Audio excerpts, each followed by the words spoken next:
BJP. Keralam ഭരിക്കുകയാണെങ്കിൽ എന്തൊക്കെയാണോ നടപ്പിലാക്കുന്നത് അതെല്ലാം നടപ്പിലാക്കി വരുന്നു എന്നുള്ളതാണ് ഉന്നയിച്ചത്. അതിന് അദ്ദേഹം കേരളത്തിലെ പ്രതിപക്ഷ നേതാവ് രഹസ്യമായി ബി.ജെ.പി. നേതാക്കന്മാരെ കണ്ടു മസ്കറ്റ് ഹോട്ടൽ വെച്ചെന്നാണ് പറഞ്ഞത്. കേരളത്തിന്റെ മുഖ്യമന്ത്രിക്ക് ഭരണത്തിന്റെ എല്ലാ സംവിധാനങ്ങളുണ്ടല്ലോ, അതൊക്കെ ഉപയോഗിച്ചുകൊണ്ട് തന്നെ അങ്ങനെ കണ്ടോ എന്നുള്ളത് പരിശോധിക്കാം. അസംബന്ധം പറയുകയാണ്, ഒരു ബന്ധവുമില്ലാത്ത കാര്യങ്ങൾ പറഞ്ഞു പോകുന്നു. എന്തായാലും ആർഎസ്എസിന്റെ തലവന് മുമ്പിൽ കുമ്പിട്ട് നിന്ന് നിലവിളക്ക് കത്തിച്ച പാരമ്പര്യമല്ല സഖാവ് പിണറായി വിജയനും ഞങ്ങളുടെ പ്രസ്ഥാനത്തിനുള്ളത് എന്നുള്ളത് ശ്രീ വി ഡി സതീശനെ ഒന്ന് ഓർമ്മപ്പെടുത്താൻ ആഗ്രഹിക്കുകയാണ്.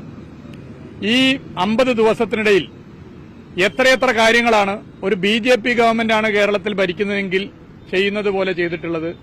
വന്ദേമാതരത്തിന്റെ മുഴുവൻ ഈരടികളും പാടിയത് മുതൽ ബഡ്ജറ്റിൽ ഒരു വാചകം പോലും കേന്ദ്ര ഗവൺമെന്റ് കേരളത്തോട് കാണിക്കുന്ന അവഗണനക്കെതിരെ പറയാതിരുന്നത് മുതൽ എത്രയെത്ര സംഭവങ്ങൾ, എം.ജി. സർവകലാശാലയുടെ വി.സി. നിയമനവും സെനറ്റിൽ ആളുകളെ തിരികെ കയറ്റിയതും.